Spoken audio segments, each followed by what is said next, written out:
ঢেকিয়াখোৱা খেলপথাৰত উপস্থিত শ্ৰদ্ধাৰ দৰ্শক মণ্ডলী, আপোনালোক সকলোকে সেৱা জনাই যি তিনি নিশাৰ বাবে ঢেকিয়াখোৱাৰ শ্যাম সুন্দৰ শিৱ মন্দিৰ আৰু বহুদিয়া ক্লাবৰ সাহায্যাৰ্থে এনি উজ্জীৱন ফাউণ্ডেশ্যন আৰু ঢেকিয়াখোৱা ৰাইজৰ উদ্যোগত আবাহন থিয়েটাৰত 30-31 আৰু 1 এপ্ৰিল তাৰিখত ইয়াত নাট মঞ্চস্থ কৰিবলৈ আমি আমন্ত্ৰণ জনাইছিলোঁ আৰু আমাৰ আমন্ত্ৰণ ৰক্ষা কৰি অসমৰ অন্যতম শ্ৰেষ্ঠ নাট্য দলটিয়ে আমাৰ মাজত নাট প্ৰদৰ্শন কৰিবলৈ উপস্থিত হৈছেহি। তাৰে প্ৰাণভূমত আমি আমাৰ ঢেকিয়াখোৱা ৰাইজৰ বয়োজ্যেষ্ঠ ৰাইজ, বিশিষ্ট সমাজকৰ্মী সকলো একত্ৰিত হৈ নাট সন্ধিয়া দি উদ্বোধনৰ ফালে আগবাঢ়িছোঁ। মই পোনপ্ৰথমেই এগছি বন্তিৰে আজিৰ কাৰ্যসূচী আৰম্ভণি কৰিবৰ বাবে আমি আগবাঢ়িছোঁ। মই ঢেকিয়াখোৱা বৰনামঘৰৰ নামঘৰীয়া আমাৰ শ্ৰদ্ধাৰ হৰেণ হাজৰিকা দেৱক এগছি বন্তি প্ৰজ্বলন কৰিবৰ বাবে অনুৰোধ জনালোঁ আৰু তেখেতক সহযোগ কৰিবৰ বাবে নামঘৰ পৰিচালনা সমিতিৰ সভাপতি প্ৰবীণ কলিতা ডাঙৰীয়াকো অনুৰোধ জনাইছোঁ। ঈশ্বৰ দৈৱকী নন্দনন্দন কৃপায়ে ঈশ্বৰ তত্ত্ব কঢ়িয়ে উধাৰিলা নিজ ভকতক অহেন ঈশ্বৰৰ চৰণে ললো শৰণ হেন ঈশ্বৰৰ চৰণে ললো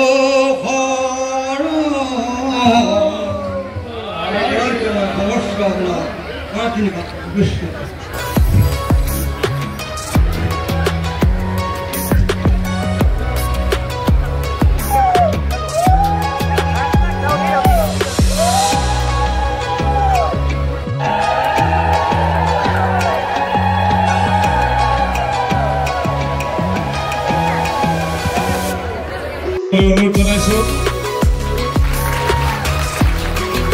তেখেতক এখনি ফুলাম গামোচাই আদৰণি জনাবৰ বাবে থিয়েটাৰ পৰিচালনা সমিতিৰ সভাপতি ভুৱন শইকীয়া দেৱক অনুৰোধ জনাইছোঁ।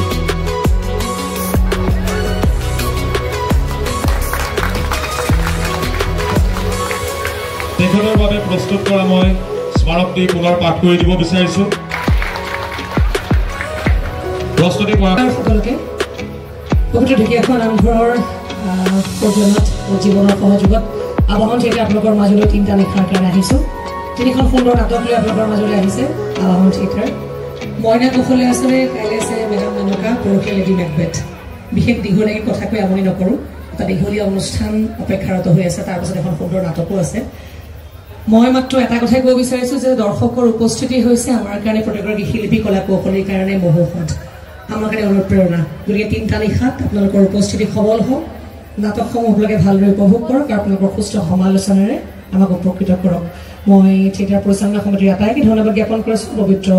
নামঘৰ ভাগলৈ মোৰ আন্তৰিক সেৱা জ্ঞাপন কৰিছোঁ। ধন্যবাদ।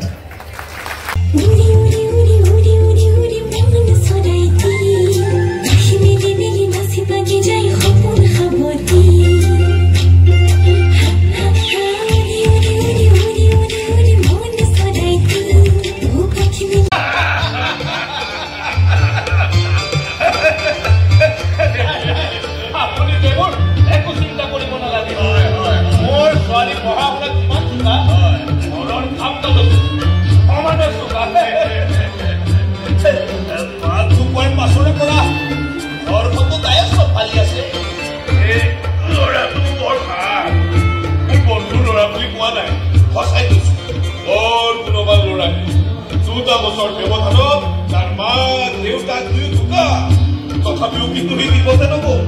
বিয়েটো পাছ কৰি চৰকাৰী চাকৰি এটা পাবা দৰমহা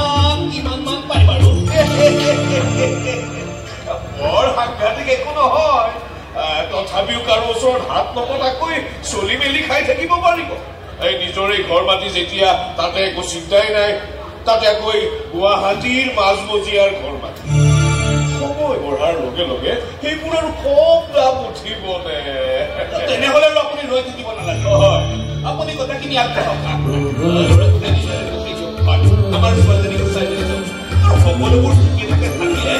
এই বছৰতে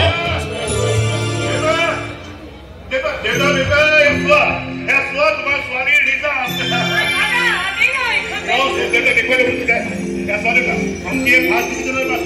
তাতে আকৌ দুটাত লেটাৰ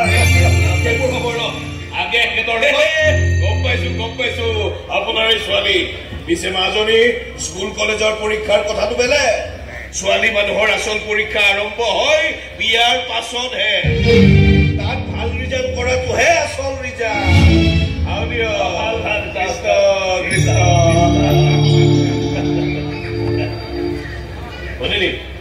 শুনিলি এওঁ কি কব শুনিলি শুনিলো পিছে একো নবুজিলো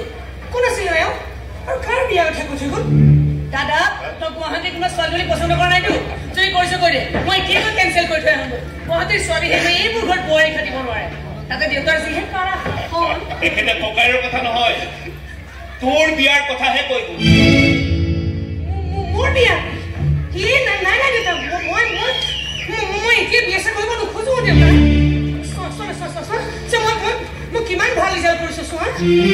ছাৰহঁতে কৈছে মই দিল্লী স্কুলত কলেজতে চিট পাম তুমি কিন্তু বাহিৰত গৈ মেডিকেল বা ইঞ্জিনিয়াৰিং কৰিবলৈ কৈছে মই কৰিছো সিহঁতক কি মই পঢ়াবলৈ দেউতাহঁতেতো পইচা নাই আৰু দাদাই বুলি ক'লে কিন্তু নিৰ্ভৰ কৰা নাই গতিকে মই দিল্লী এখন ভাল কলেজত ভাল ডিগ্ৰী ল'ম আৰু ইয়ালৈ আহি কলেজৰ প্ৰফেচাৰ হ'ম বুজা দিল্লীৰ ডাঙৰ ডাঙৰ চহৰৰ শিক্ষা পদ্ধতিবোৰ কেনেকুৱা হয় তাত লোৱা ডিগ্ৰীবোৰ আমি ইয়াতে ইমান বেছি গুৰুত্ব দিম আমাৰ অসমখনতো তেনেকুৱা গৌৰৱ পৰা যাব নে নাযায় একো কৰিব নোৱাৰ মই তোৰ বিয়া ঠিক কৰিছো গতিকে তই বিয়াত পঢ়িব লাগিব কিন্তু ল'ৰাটো ভাল চৰকাৰী চাকৰি কৰে গুৱাহাটীৰ মাছ মজিয়াতে ঘৰ মাতি আছে মই পঢ়িব খোজো দেউতা মোক তুমি বাহিৰলৈ পঢ়িবলৈ নপঠোৱা নাই কিন্তু মোক তুমি ইয়াততো পঢ়িবলৈ দিয়া নোৱাৰো বুলি কৈছো নহয় নোৱাৰো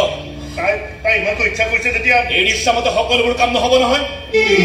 এই লোকৰ বেছিভাগ ছোৱালীৰে বিয়া হৈ গ'ল মই পুৰি খবৰে এৰি দিব নোৱাৰো নহয়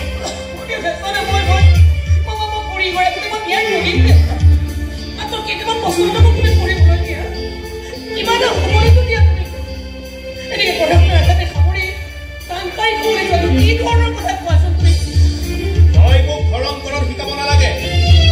সমাজখন যি ধৰণে চলিছে মই তেনেকৈ চলিবলৈ যত্ন কৰিছো তুমি ভণ্টি চিতা এৰা দেউতা পঢ়িবলৈ দিয়া তাই তাইৰ বিয়া বাৰু দায়িত্ব মই লৈছো আগে নিজৰ দায়িত্ব ল'বলৈ কি মাহে মাহে পইচা পঠিয়াই আছো কাৰণে তই গুৱাহাটীত থাকি পঢ়িব পাৰিছ গতিকে তই দায়িত্ব ল'ম বুলি ক'লেও তোৰ ওপৰত ভৰসা কৰি মই বহি থাকিব নোৱাৰো মই কথা দিছো মাজনী তোৰ বিয়া খাতাম হৈ গৈছে ইয়াৰ পাছত বিয়াৰ আয়োজনহে কৰিব বিয়াক লৈ তৰ্ক বিতৰ্ক কৰি নাথাকিব দুই দিনতে ল'ৰাই চাবলৈ আহিব গতিকে ভাল ছোৱালীটো ওলাব মই যাতে লাজত পৰিব লগা নহয় তাইৰ আশাবোৰ পুনৰ জুইত জাপি দিলেই হ'ল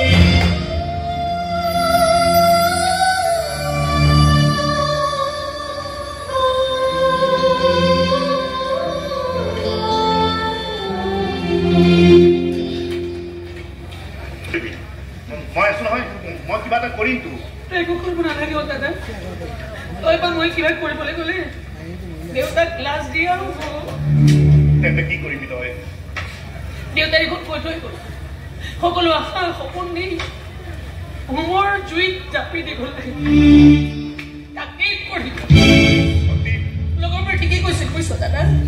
মোৰ সপোনৰ পাখি দুখন বোলে বৰ বেছি কৈ উৰে যিদিনা পাখি কটা যাব সেইদিনাখনে বোলে সপোনবোৰ সৰি পৰি ভাঙি চিঙি চুৰমাৰ হৈ যাব ইমান যে সঁচা কথা কৈছিল কি মন কৰে মই এক পাছে বেঙি ছোৱালীৰ দৰে উৰিয়ে থাকিলো ইমান কষ্ট কৰিলো ভাত ৰন্ধাৰ পৰা ঘৰখন গুচাৰ পৰা বাচন ধোৱালৈকে চব কাম কৰো কিন্তু কলেজৰ মই এটা ক্লাছো মিছ কৰা নাছিলো জানো দাদা যদিহে মোৰ পঢ়া শুনাত লোকচান হয় সদায় মই ফাৰ্ষ্ট বেঞ্চত বহিছিলো তাতে প্ৰফেচৰ লেকচাৰো ভালকে মই শুনো নুশুনে যদি মোৰ লোকচান হয় কিতাপ খুচি মাগি আনি পঢ়িছিলো নপঢ়িলে যদি মোৰ লোকচান তেনেকে এক মুহূৰ্তৰ লোকচান হওক বা নহওক এইবোৰ কৰি কিন্তু মোৰ লাভ একো নহয় দাদা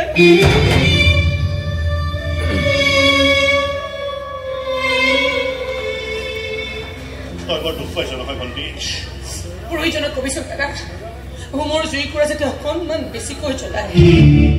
আশা সপোনবোৰৰ লগতে এই দুখ বেজাৰবোৰ জুইত জ্বলাই ছাই কৰি পেলাব লাগিব নহয় ছোৱালীবোৰ কাৰণে বোলে আচল পৰীক্ষা আৰম্ভ হয় বিয়াৰ পাছত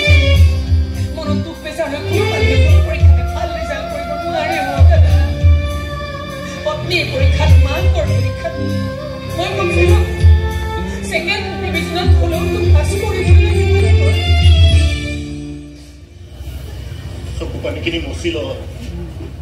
বেয়া দেখাইছে উপায় নাই দে বিয়াৰ দিনা ওলাব চকু পানীখিনি একো হোমৰ জুইটো ঢালি দিব নোৱাৰি নহয়